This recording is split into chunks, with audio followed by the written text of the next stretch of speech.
Hi, here's Pierluigi, and today we are going to talk about one of the strongest engine in Spirit Duel, which is Gravekeeper, played with a new skill card, which is Inner Conflict from Bakura. And the idea of this video is that I will show you now the deck list and explain the game plan, and then at the end show you some replays from online matches that I did, so you can have an idea of how to play this deck. Um, Please remember, if you like the contents of this video, to leave a thumb up here and subscribe our YouTube channel, and also to follow our Facebook page. So now let's go to our deck list.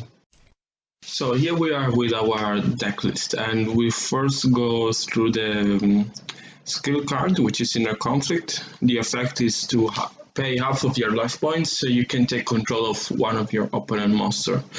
And typically the strategy was to take the monster and use it as tribute summon as a tribute for your tribute summoning. And we have seen like Inner Conflict Warriors, where you use as an engine Warriors monsters.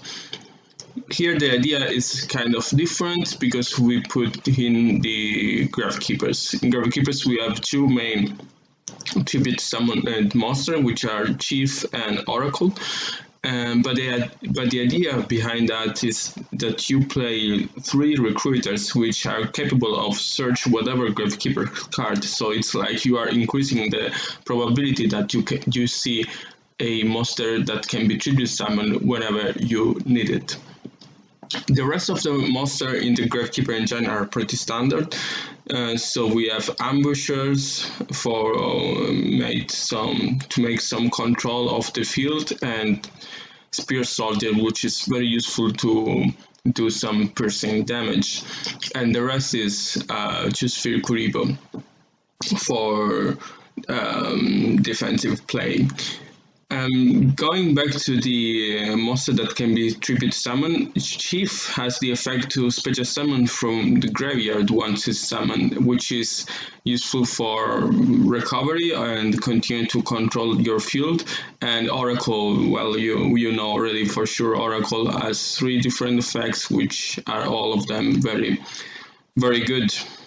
And the one of the combination with other cards is Oracles together with Spear Soldier, because when you play the -2k effect of Oracle, your opponents will for sure try to play in defense mode, and then you can go with Spear Soldier and make some real damage here.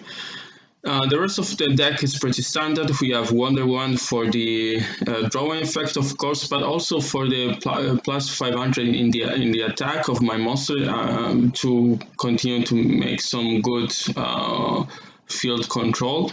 And then I have traps card, which are pretty standard and pretty strong cards at the moment. So we have 3 Death Tornado, 3 Wheels, and 3 Spirit, and 3 Zoma. So going quickly through the side deck, we have a second Oracle here, which is useful when you play against other Gravekeepers, because then you can use your Gravekeeper monster. You use Inner Conflicts to take your Gravekeeper monsters. Possesses Dark Soul I put in because of like TER decks or something like that, but yeah, I'm not very happy with this. I will probably change it. Then we have Twisted Personality, which on the other hand, I'm very happy with this choice because it really worked very well. So basically, since I play like Wheel, Zoma, Spear, which made some little damage during the game, when I play against like a Twisted Personality based deck, I always actually helping my opponent. So that's why I decided to go with myself a Twisted Personality in the side deck, and I always exchange it when I face a Twisted Personality deck. And I have to say that this choice works pretty well. In the test and also in the course of tournament, work fantastically, and I didn't lose a match when I used this strategy. Also because the Gravekeepers engine suited very well with this skill. For the rest of the side deck, I have 3 ready for intercepting, of course, against the Parasite combo in the Dark Moth matchups. And then, yeah, in the extra deck, there is just 1 Joker, which is not really important. So this is the deck list, and in the few minutes, you can see some replays and have an idea about how this deck actually works. So let's go over that.